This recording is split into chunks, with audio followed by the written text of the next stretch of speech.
Bapak-bapak, ibu-ibu, saudara-saudara kaum muslimin rahimakumullah. Murai di dahan dan koko ayam di kandang, dunia ini penuh dengan berbagai macam kesibukan. Sejak dari petani yang turun ke ladang, pedagang yang berangkat ke pasar, pelajar yang menuju sekolah, sampai kepada pegawai yang berangkat ke kantor, seluruhnya tidak lain untuk mencari sesuatu yang bernama bahagia.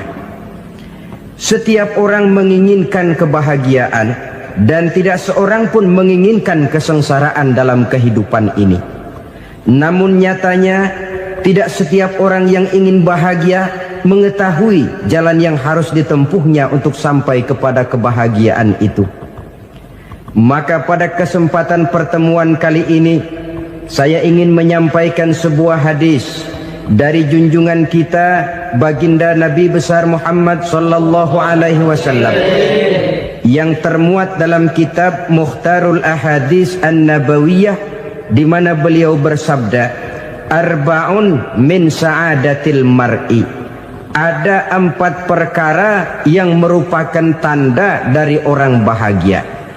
Saya mau tanya, di antara saudara-saudara yang hadir di sini, apa ada yang kepengen jadi orang sengsara? Ya.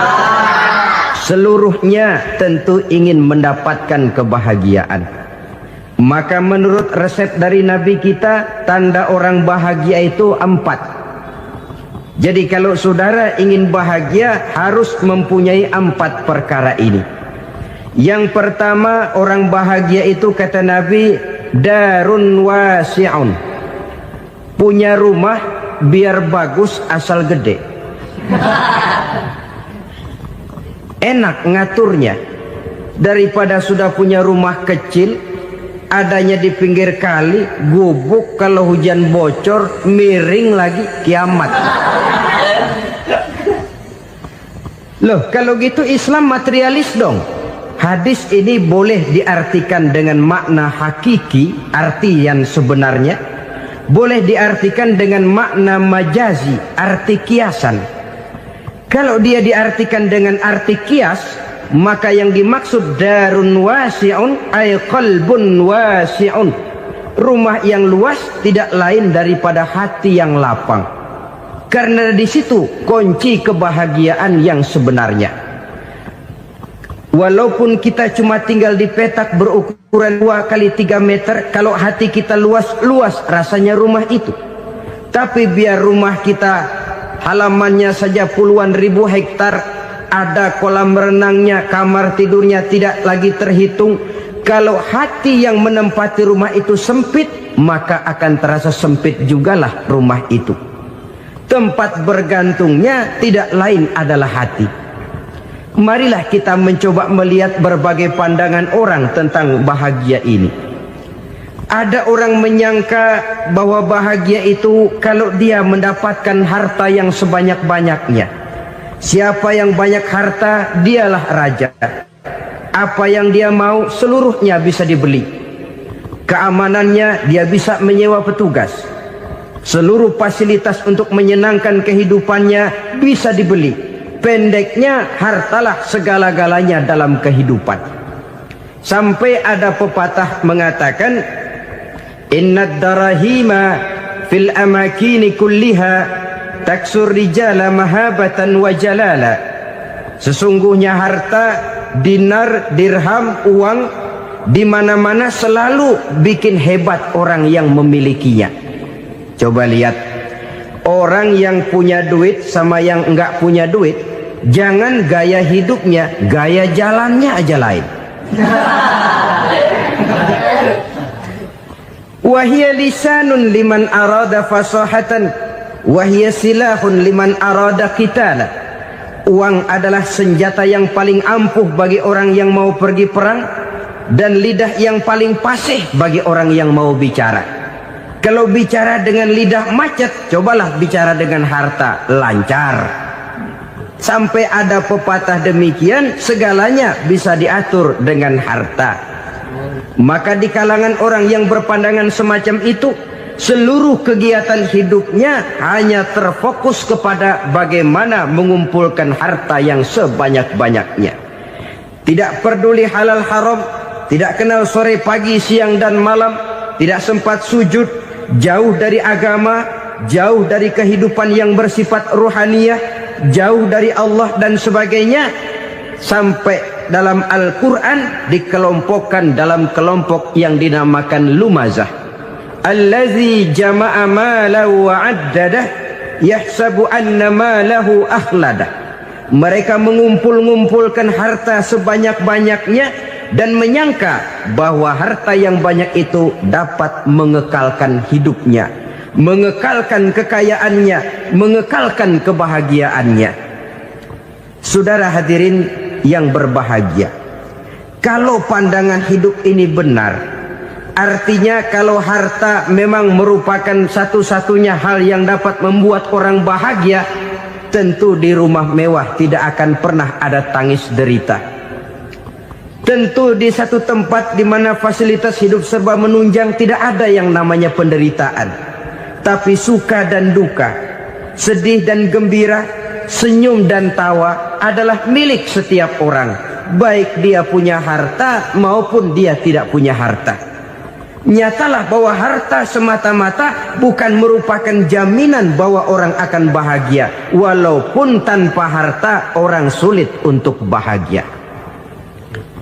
Saya mau cerita, ada orang super kaya, namanya Aristotle Onassis, raja tanker Yunani. Dia punya kapal tanker saja konon sampai 11 banyaknya. Punya perusahaan penerbangan yang disebut Olympic Airlines. Punya hotel di berbagai kota besar di dunia ini, sejak dari New York, London, Paris, Rome dan sebagainya. Bahkan punya pulau yang dia namakan Pulau Scorpio. Ini kan namanya sudah kaya nggak tanggung-tanggung, punya pulau. Nah, dia punya 2 orang anak, yang satu laki-laki namanya Alexander, yang satu perempuan namanya Maria Onassis.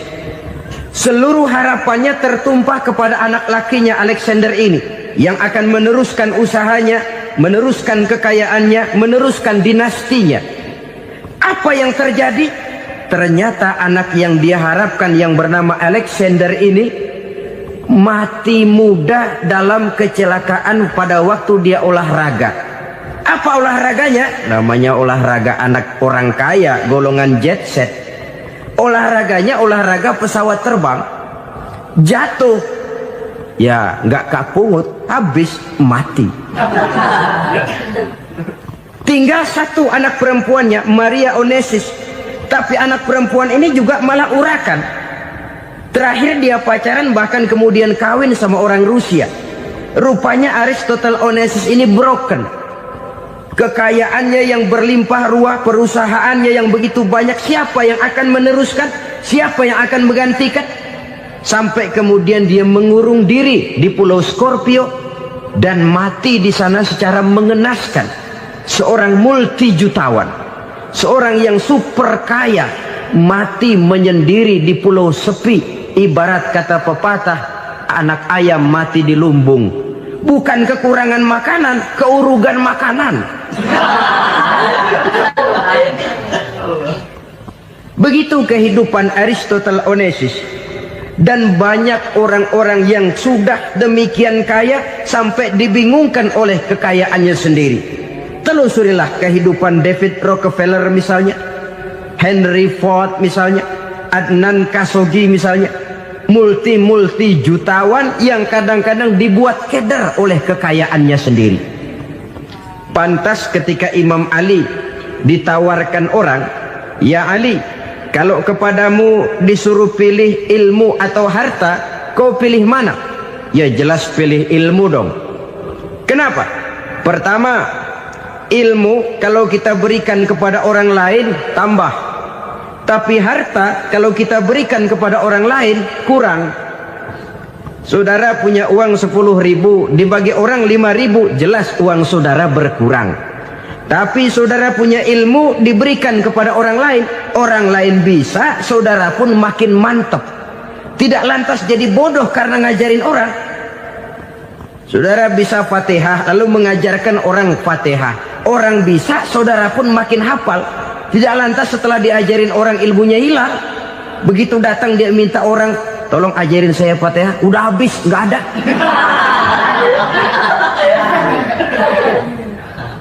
Yang kedua kata Imam Ali, ilmu menjaga kita. Kalau harta kita yang harus jaga. Makin banyak ilmu makin terpelihara diri seharusnya. Tetapi makin banyak harta makin bingung kita jaganya. Sampai kadang-kadang kalau perlu seluruh keliling rumah dipasangi alarm.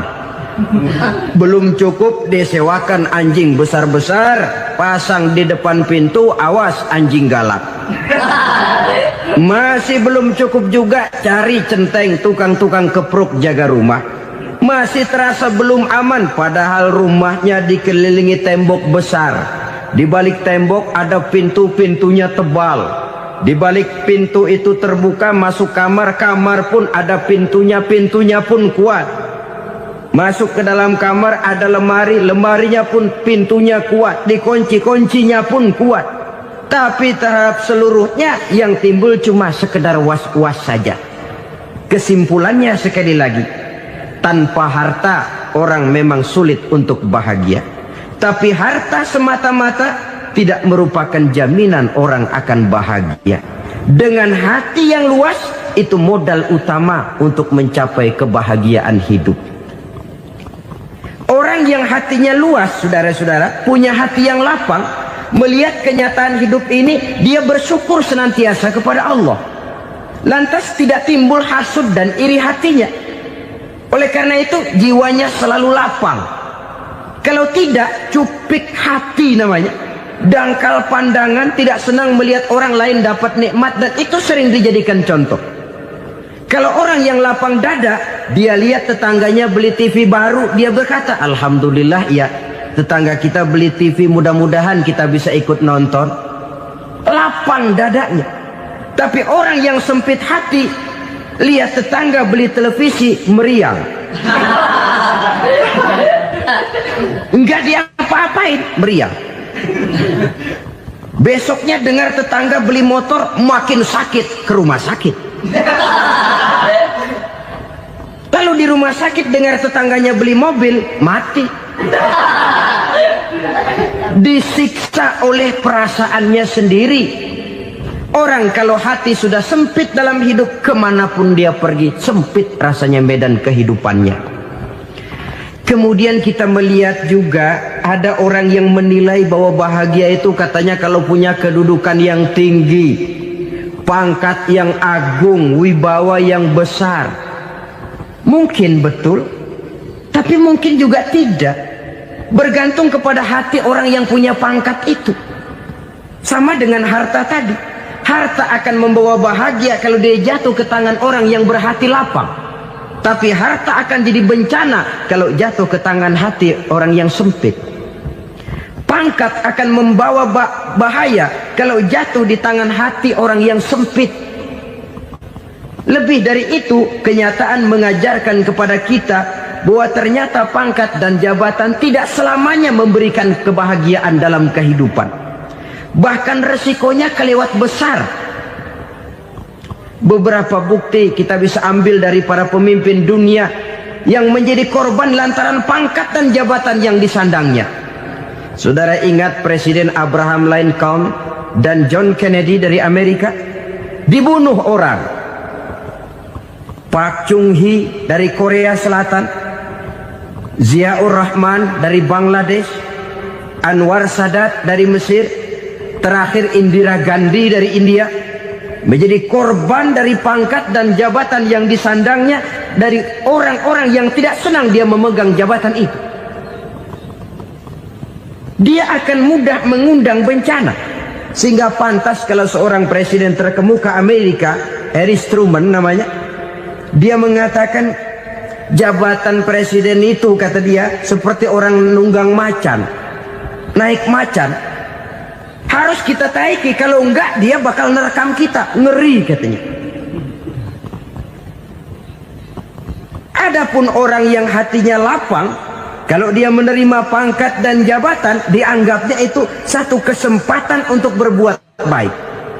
Tapi orang yang berhati sempit, menerima pangkat dan jabatan, bukan kadang-kadang menerima, malah berusaha setengah mati mencapai dengan segala cara. Kalau perlu jilat atas, jilat atas. Jadi golongan sumuhun dawu. Jadi kelompok kulon nuwun, yes sir, yang kerjanya cuma oke bos. Kalau perlu jilat atas, jilat atas. Kalau perlu injak yang bawah, injak yang bawah. Perlu sikut kiri kanan, sikut kiri kanan. Yang penting pangkat dapat, jabatan dapat. Orang yang semacam ini, kalau sudah mempunyai pangkat dan jabatan, biasanya dia tidak menganggap itu sebagai amanah, tidak menganggap sebagai kesempatan berbuat baik, tapi malah kesempatan untuk memperturutkan hawa nafsunya yang dilatar belakangi oleh kesempitan hatinya tadi. Apalagi kalau orang memperoleh pangkat karena banyak mengeluarkan uang. Seakan-akan pangkat dan jabatan itu sekarang macam proyek, pakai tender. Siapa yang berani bayar segini, naik. Nggak berani, minggir. Padahal logikanya, kalau orang mencapai satu jabatan karena banyak mengeluarkan uang, hampir bisa dipastikan bahwa setelah jabatan itu dia pegang, langkah pertama yang akan dilakukannya ialah berusaha bagaimana uang yang dia keluarkan supaya kembali. Ya paling kurang pulang modal dulu dong. Soal mikirin rakyat soal nanti, tapi ini modal harus pulang. Itu celakanya kalau orang memperoleh pangkat dan jabatan cuma karena banyak mengeluarkan uang. Jarang orang yang mempunyai keyakinan dan pandangan bahwa pangkat dan jabatan merupakan amanah. Jadi sekali lagi, pangkat dan jabatan mungkin saja membawa kebahagiaan kalau jatuh ke tangan orang yang berhati lapang. Tapi bisa jadi bencana kalau dia jatuh ke tangan orang yang mempunyai hati yang sempit. Dan lagi-lagi stresnya hati yang lapang. Lalu sebagian orang, saudara, ada yang berpandangan katanya bahagia itu kalau jadi orang terkenal, mempunyai popularitas, menjadi idola di kalangan remaja, di kalangan orang tua, di segala lapisan masyarakat. Padahal makin populer orang makin terikat dia. Ya kalau macam kita ini kan nggak punya nama, nggak populer, tengah malam buta mau nongkrong di warung Tegal aman. Tapi pangkat, jabatan, kedudukan, popularitas menyebabkan kita diikat dengan berbagai macam peraturan. Cuma mandi sama ke WC saja yang nggak dikawal.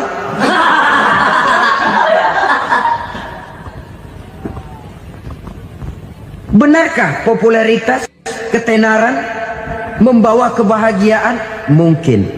Ya, tapi mungkin juga tidak.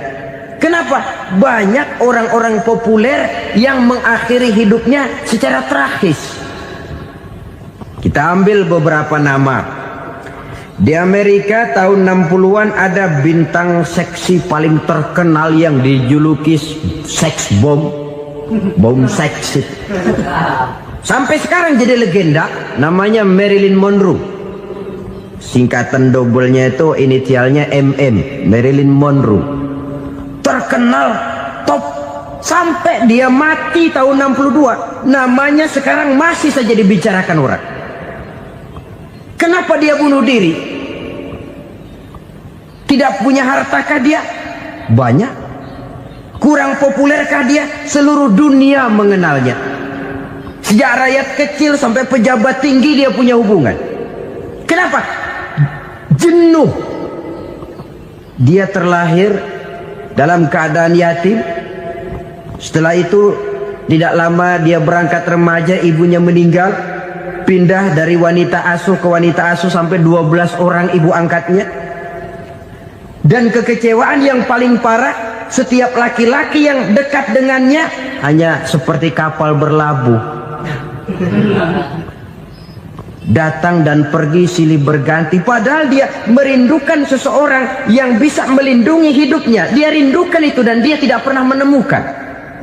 Itu yang akhirnya menyebabkan dia minum pil tidur kelewat dosis, minum obat tidur kebanyakan, ya tidur terus sampai sekarang.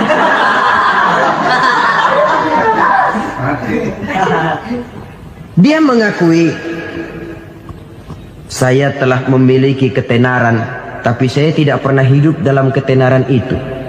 Saya pandai main sandiwara, tapi saya ingin hidup dalam alam yang real sebagaimana umumnya orang. Itu yang dia rindukan. Menyusul jejak yang namanya Marilyn Monroe ini, Billie Holiday, saudara kenal tentu, di rumah sakit dirawat. Dia juga minum obat overdosis, mati lagi. Jimi Hendrix minum obat tidur overdosis kelewat batas, mati lagi. Lalu yang menghanyutkan diri di danau, Janis Joplin dan Brian Jones. Ini orang-orang populer, orang-orang terkemuka yang mengakhiri hidup secara tragis, bukan karena tidak terkenal, mungkin karena sudah saking terkenalnya. Contoh paling belakangan, Bruce Lee. Wah, ini tukang-tukang kepruk tentu kenal siapa dia. Sampai sekarang pun tabir kematiannya masih merupakan misteri. Dan yang masih hidup juga menunjukkan gejala yang aneh. Michael Jackson, rumahnya di Beverly Hills itu dijaga sedemikian rupa, dan dia selalu curiga kepada setiap makanan harus steril, bersih dari segala macam kimia. Kemana dia pergi, itu tukang-tukang kepruk sudah selalu menjaga dan mengawal, dan dia seakan takut menunjukkan mukanya yang asli. Hingga kalau tampil ke tengah di luar show, dia kadang memakai pakaian yang tidak menunjukkan dia yang sebenarnya, takut dikenali orang. Ternyata popularitas sering jadi momok yang meracuni kehidupan manusia. Oleh karena itu, benarlah junjungan kita pada saat beliau mengajarkan orang akan bahagia kalau dia mempunyai hati yang lapang. Nah, sekarang masalahnya untuk mendapatkan hati yang lapang, caranya bagaimana? Kita kembali kepada konsep Quran. Allah mengajarkan, ala inna bizikrillahi tatmainnul qulub. Ketahuilah bahwa dengan banyak mengingat Allah, hati akan tenang, jiwa akan lapang. Dengan kata lain, dekat dengan agama, merasakan kehadiran Allah dekat dalam hidup. Itu muara pertama untuk mencapai hati yang lapang. Ala inna bizikrillahi tatmainnul qulub. Jangan macam orang sekarang ingin mendapatkan ketenangan lalu tapak di puncak gunung, di gua-gua, di tempat sepi. Iyalah kalau nggak ada ular. Kalau tergigit ular berbisa, ketenangan belum, mati jelas itu. Islam positif untuk mendapatkan ketenangan. Ala inna bizikrillahi tatmainnul qulubi. Bahwa ketahuilah bahwa dengan banyak mengingat Allah, hati akan tenang, jiwa akan lapang, nuansa pikiran akan luas. Karena yang namanya bahagia ada dimanapun manusia berada. Di kampung ada bahagia, di kota ada bahagia, di ngarai, di lembah, di gunung, di hutan, di lautan, di angkasa luar, dimanapun bahagia itu ada kalau kita bermodalkan hati yang lapang ini. Dan hati akan lapang kalau kita dekat dengan agama. Dekat dengan harta buat sementara hati mungkin tenang, tapi ketenangan yang relatif dan temporer. Apalagi orang tiap kali tambah harta, tiap kali tambah rencana. Itu wajar. Mungkin sebelumnya saudara berpikir, kalau punya duit 5.000 enak nih. Begitu punya duit 5.000, aduh sayang kalau 10.000 aja. Tiap kali tambah harta, tiap kali lain rencana. Makin banyak rencana, makin menjauhkan kita dari yang namanya ketenangan. Padahal ketenangan merupakan unsur utama untuk mencapai bahagia. Dan ketenangan itu bermuara dalam hati manusia. Tengoklah kehidupan ini. Orang yang banyak harta dengan orang miskin, berbedakah rasa sakit yang mereka tanggungkan? Rasanya tidak. Walaupun si kaya tidur di kasur empuk berselimutkan sutra mahal, sementara si miskin meringkuk di balai bambu yang keras dan kasar. Apabila maut datang, dia juga tidak pernah pilih bulu. Maut datang menjemput si kaya di singgasana keemasannya, dikelilingi oleh para pengasuh, dayang dan idang serta para pengawal. Dan maut pun datang menjemput si miskin papa, sehingga ia tergelepar di tepian jalan. Kedua-duanya bernama mati. Kalau nyata bahwa sakit yang ditanggung si kaya tidak beda dengan sakit yang ditanggung si miskin, bukan harta semata yang membuat orang bahagia. Hati yang tenang, jiwa yang lapang penuh kedamaian, karena banyak berzikir dan mengingat Allah, itu merupakan modal utama untuk mencapai sesuatu yang bernama bahagia.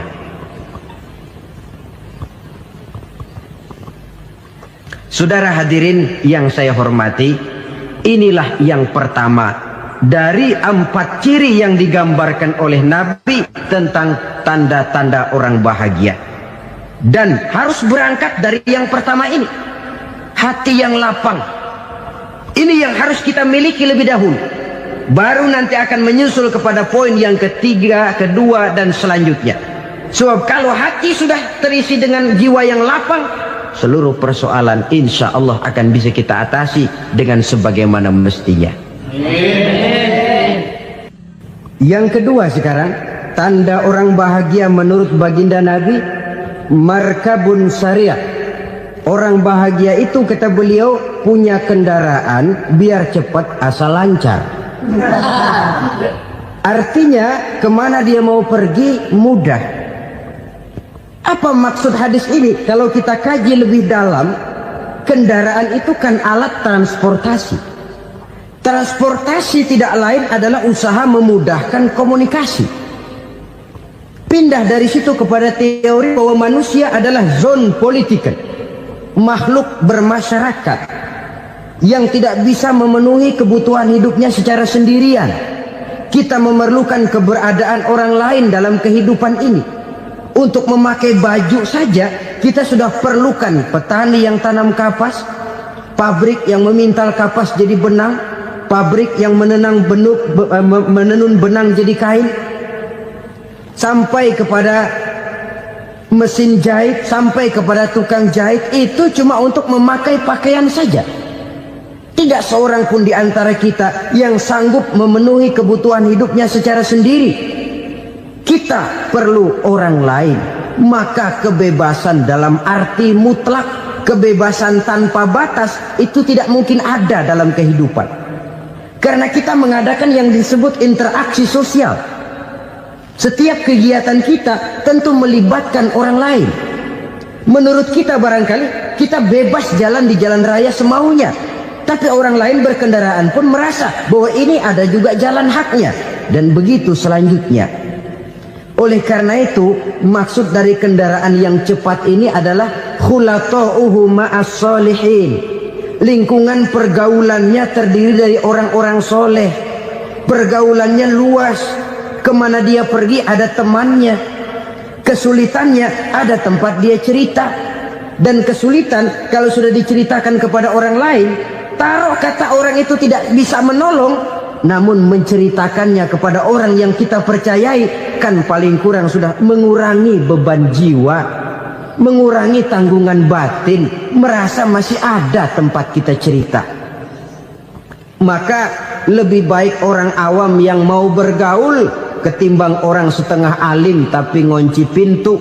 Sebab nantinya akan timbul sikap picik, cupik pandangan, dan tidak luas menghadapi kenyataan dalam kehidupan ini. Namun yang harus kita garis bawahi, pergaulan memang mesti luas. Namun jangan sekali-kali lupa bahwa pergaulan sangat besar pengaruhnya dalam ikut membentuk kepribadian manusia. Sehari-hari bisa kita bilang, kalau kita dekat sama tukang minyak wangi, sekalipun nggak dibagi minyaknya, baunya tentu dapat. Betul? Tapi dekat sama tukang elas, walaupun nggak kena apinya, asapnya mesti kena. Kalau Syauqi mengatakan lebih jelas lagi, man asyaral asrafa asa musarrafan wa muasyiral anzali ghairu musarrafin. Awalam taral jildal hakira muqabbalan bisagri lamma sara jildal mushaf. Siapa yang bergaul dengan orang mulia, dia bakal ikut menjadi mulia. Tapi siapa yang berteman dengan orang hina, dia tidak bakal ikut menjadi mulia. Tidakkah kau lihat, kata Syauqi, kulit kambing yang hina pun dicium orang ketika menjadi kantong Quran. Kulit kambing hina, kalau dia sendirian gak ada yang mau cium. Tapi begitu dia bergaul dengan Quran, menjadi kantong Quran, dipakein minyak wangi, ditaruh di tempat yang tinggi, mau diambil dicium dulu, dibawa dengan penuh hormat dan hati-hati. Kulit kambing yang hina lantaran berteman dengan Quran, numpang mujur. Tapi coba lihat kalau kulit kambing berteman dengan kayu, jadi beduk, habis. Zohor dikemplang, asar dipukul. Itu pun sedikit saja, cuma salah milih teman. Yang temannya Quran dihormati orang, yang temannya kayu lantaran jadi beduk, gelap-gelap subuh orang udah kemplangin.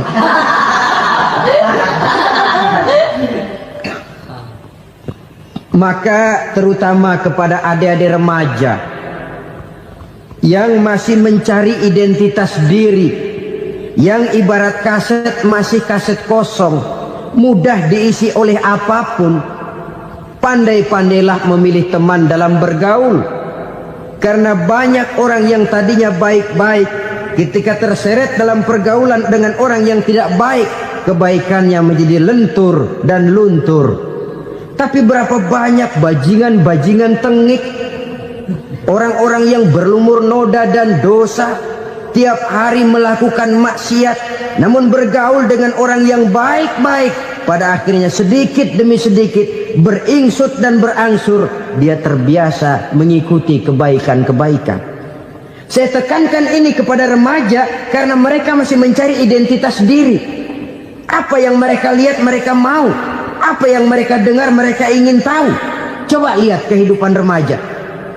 Pulang nonton film Rambo, pengen jadi Rambo, gagah, maunya belekai melulu. Pulang nonton film Superman, pengen bisa terbang. Pulang nonton India, nyanyi melulu. Wajar, mereka masih mencari identitas diri. Saya ini sebenarnya siapa? Lingkungan, pergaulan akan membentuk itu.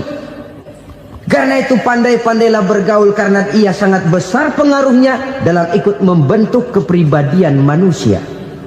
Apalagi sifat yang jelek lebih cepat menularnya ketimbang sifat yang baik. Sifat yang baik, watak yang soleh itu lambat sekali untuk menular. Tapi yang tidak baik, kan prosesnya mah kalau remaja biasanya mula-mula dengar. Karena dengar lalu pengen tahu. Karena pengen tahu lalu ngeliatin. Begitu ngeliatin kan pengen nyobain. Setelah nyobain ketagihan. Nah, ini prosesnya. Yang namanya ganja, morfin, narkotik, awalnya kan begitu. Mula-mula denger, katanya kalau sudah fly to the sky, sudah melayang ke langit, katanya disitulah puncak kebahagiaan. Mulanya cuma denger. Karena denger, pengen tahu. Karena pengen tahu, lalu ngeliat, kumpul sama orang yang suka ngeganja. Setelah ngeliat, nah pengen ngerasain. Begitu ngerasain, enak juga, ketagihan. Kalau sudah ketagihan jadi penyakit kronis, bisa merembet kepada yang lain. Iya, kalau orang tuanya mampu untuk beli morfin, beli ganja. Kalau tidak kan pikirannya ngayap, jemuran siapa ya gue sahabat. Timbullah perbuatan-perbuatan negatif yang bermula dari salah pergaulan. Apalagi buat adik-adik remaja yang tinggal di kota-kota besar, yang pengaruh budaya, pengaruh kesenian, pengaruh struktur kehidupan yang nampak makin individualistis, di mana persaingan tajam, tensi ekonomi tinggi, orang mudah mengalami stres. Pandai-pandailah dalam bergaul, sekali lagi, karena ia sangat besar pengaruhnya dalam ikut membentuk kepribadian manusia. Orang bahagia punya kendaraan yang cepat, artinya punya pergaulan yang luas, dan lingkungan pergaulannya terdiri dari orang-orang yang soleh. Kemana dia pergi, ada teman. Kesulitannya, ada tempat dia cerita. Tapi kalau sudah menyendiri, hidup sendiri, kesulitan dipikiri sendiri, bisa mati belum waktunya. Tidak ada tempat berbagi rasa, tidak ada tempat bercerita, tidak ada tempat mengurangi beban dalam kehidupan. Pantas betul kalau Islam sangat menggalakkan dan menganjurkan orang kalau sudah sampai waktunya itu untuk melangsungkan nikah. Kata Nabi, ya ma'syaras syabab man istata'a minkumul ba'at falyatazawwaj. Hai para pemuda, kalau sudah mampu memberi nafkah, kawinlah, nikahlah kamu. Kenapa? Sudah ada teman hidup, tempat berbagi rasa. Kesulitan kalau ada tempat cerita akan lebih ringan ketimbang kita telan sendiri, walaupun bobot kesulitannya sama beratnya. Saudara-saudara kaum muslimin rahimakumullah, inilah ciri yang kedua, punya kendaraan biar cepat asal lancar. Kemana kita mau pergi gampang. Dengan kata lain, setelah hati yang luas, pergaulan yang luas. Dua. Yang ketiga sekarang, tanda orang bahagia itu menurut Nabi, misbahun mudhi'un, punya lampu yang terang. Oh, itu enggak problem. Sekarang sudah zamannya listrik masuk desa, Pak. Lampu sudah terang semua. Betul, kalau itu yang dimaksud. Tapi tidak cuma itu. Karena lampu yang dimaksud di sini, lampu yang akan menerangi seluruh perjalanan hidup. Dan perjalanan hidup itu sudah dimulai sejak kita terlahir ke alam ini, sampai masuk ke alam barzah, kumpul di padang mahsyar, sampai ke akhirat. Lampu yang menerangi itu yang diperlukan. Kalau lampu, katakanlah yang paling top sekarang kan lampu jenis Mercury. Taruhlah itu di rumah kita, dia cuma menerangi rumah kita, menerangi hati pun tidak sanggup. Bila kita masuk ke alam barzah, alam kubur, sanggupkah si Mercury yang begitu terang menerangi alam barzah kita? Tidak sanggup lagi. Sanggupkah lampu yang ratusan watt, bahkan puluhan ribu watt menerangi kehidupan di padang mahsyar? Tidak akan sanggup lagi. Kalau demikian, yang dimaksud lampu yang terang di sini apa? Tidak lain amal soleh, kebajikan yang kita lakukan dalam hidup. Itu yang akan jadi lampu penerang. Di dunia nama kita akan terang. Jasad kita boleh hancur terkubur tanah, tapi nama kita akan dikenang orang. Begitulah kalau orang meninggalkan kebajikan dalam hidup seperti sekarang. Ribuan orang tiap saat berziarah ke kubur Imam Syafi'i, ke kubur Imam Malik, ke kubur Imam Ghazali, ke kubur orang yang baik-baik, orang yang soleh-soleh. Kebajikannya yang ditinggalkan, yang mengukir namanya dengan tinta emas. Sehingga saudara sudah terbaring di alam kubur, orang lewat, Allah, ini kuburannya Fulan bin Fulan, dulu ini kebaikannya Masya Allah, saya ikut merasakan. Mari kita mampir sebentar, kita Fatihah. Mohon disampaikan Allah pahalanya kepada almarhum. Al-Fatihah. Itu kalau orang baik-baik. Lalu saudara tanya, Pak, orang mati dikirimin Fatihah apa nyampe pahalanya? Saya jawab, kalau saudara nggak percaya, mati dulu dah. Nanti saya Fatihain, tungguin di sana. Umpama nggak sampai, balik lagi kemari. Sekarang ini kan maunya otak-otakan saja. Kalau nggak masuk otak, nggak percaya. Padahal alam gaib itu nggak bisa diotak-otakin. Sama saja dengan saudara pernah dengar cerita kapal tanpa emas tenggelam kan? Pernah nggak? Di mana? Lembo. Di laut Masa Lembo. Begitu ketampung Mas tenggelam, ratusan penumpang itu terjun ke laut, dipermainkan gelombang, berjuang menghadapi maut itu. Orang lagi timbul tenggelam di lautan, dihantam ombak, kita tengokin pakai helikopter. Pak, lagi timbul tenggelam ya? Iya, tolongin. Jangan khawatir Pak, nih saya kirim intan Pak, harganya 10 juta. Kira-kira orang yang timbul tenggelam di laut seneng nggak? Tidak. Kan mahal toh intan 10 juta. Kenapa dia nggak senang? Karena intan 10 juta dalam kondisi seperti itu tidak sanggup menyelamatkan dia. Dia akan girang kalau dikirimin ban mobil bekas, dikirimin papan terentang atau bambu. Intan yang 10 juta dia nggak girang, ban mobil bekas yang 1000 perak tuh pegang, itu yang dia girang betul. Inilah sebabnya Nabi berkata, mal mayyitu fi qabrihi illa kal ghariqil mutaghawwis. Orang yang meninggal di alam kuburnya seperti orang timbul tenggelam di lautan. Yantaziru da'watan min ahli, menunggu doa dari keluarganya yang masih hidup. Duh, bapak saya sudah meninggal, saya sayang benar sama dia. Kirimin kulkas ke kuburannya Itu sama saja dengan tadi orang tenggelam di lautan dikirimi intan yang harganya 10 juta, tidak sampai. Begitulah kalau kebajikan yang kita tinggalkan dalam hidup, sudah mati pun kubur kita masih diziarahi orang. Tapi kalau jahat yang kita tinggalkan, boro-boro lah orang mau doa lewat dekat kuburan kita juga serem. Tuh bajingan dulu mati dipendem di situ tuh. Jangan lewat situ, ntar kesurupan, jangan. Lewat saja orang ngeri. Konon lagi membacakan Fatihah dan mengirimkan doa. Hidup pada hakikatnya adalah kesempatan untuk berbuat baik.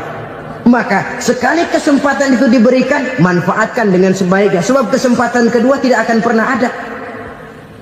Kesempatan berbuat baik di sini, di akhirat sudah pembalasan namanya. Sekali kesempatan itu dicabut, dia tidak akan pernah dikembalikan lagi. Kata Iqbal, hidup tidak mundur ke belakang, Bung. Berhenti diinjak orang, mundur hancur. Tidak ada kata mundur dalam hidup ini. Berhenti diinjak orang, mundur kecebur. Tidak ada kata lain, harus maju dalam kehidupan, dalam artian yang positif. Hidup adalah kesempatan untuk mengumpulkan kebajikan yang sebanyak-banyaknya. Di situ nilai daripada manusia. Sekarang ini memang nggak kelihatan kok, orang yang banyak pahala sama yang banyak dosa nggak kelihatan kok. Barangkali kalau habis bikin dosa palanya pada benjol, mungkin orang takut sama dosa. Tapi sekarang sama saja, orang yang banyak dosa dengan yang nggak banyak dosa jalan bareng dari belakang, sama, nggak kelihatan beda. Tapi ada waktunya di mana pahala memegang peranan, di mana dosa diperlihatkan. Sama saja kalau kita bawa mobil siang, lampu kan nggak begitu berfungsi. Apa lalu bilang, alah ini lampu berat-beratin, copot-copotin aja dah. Tidak perlu begitu. Kenapa? Pada suatu saat malam senja akan datang. Bila matahari terbenam, senja pun datang, gelap mulai merayap, disitulah baru terasa perlunya lampu. Pahala begitu. Sekarang orang yang nggak ada pahalanya nggak kelihatan dalam kehidupan. Tapi pada suatu saat senja kehidupan akan datang. Ajal merenggut nyawa, malam merayap, dan hidup mulai diliputi kegelapan di alam barzah. Dikala itu kalau nggak punya lampu, alangkah malangnya kita. Sebab amal yang baik, kata Nabi, di alam barzah itu akan diciptakan menjadi perempuan yang cantik menemani kita. Amal yang jahat akan menjadi orang yang paling jelek nemenin kita. Udah di tempat gelap yang nemenin jelek.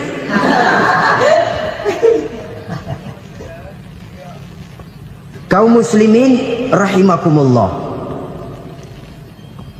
Kalau demikian masalahnya, tergantunglah kita pandai memanfaatkan waktu. Al-waktu kasayf. Waktu itu cepat sekali. Yang namanya waktu itu tahu-tahu. Tahu-tahu. Udah tahun 87. Tahu-tahu. Udah begitu. Tahu-tahu. Yang kemarin anak-anak, sekarang udah pada punya anak. Tahu-tahu saja itu.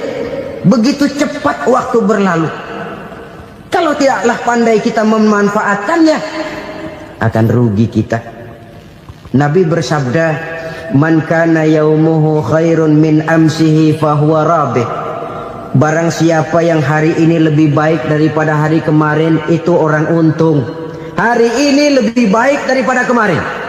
Bulan ini lebih baik dari bulan kemarin. Tahun ini lebih baik dari tahun kemarin. Itu orang yang beruntung.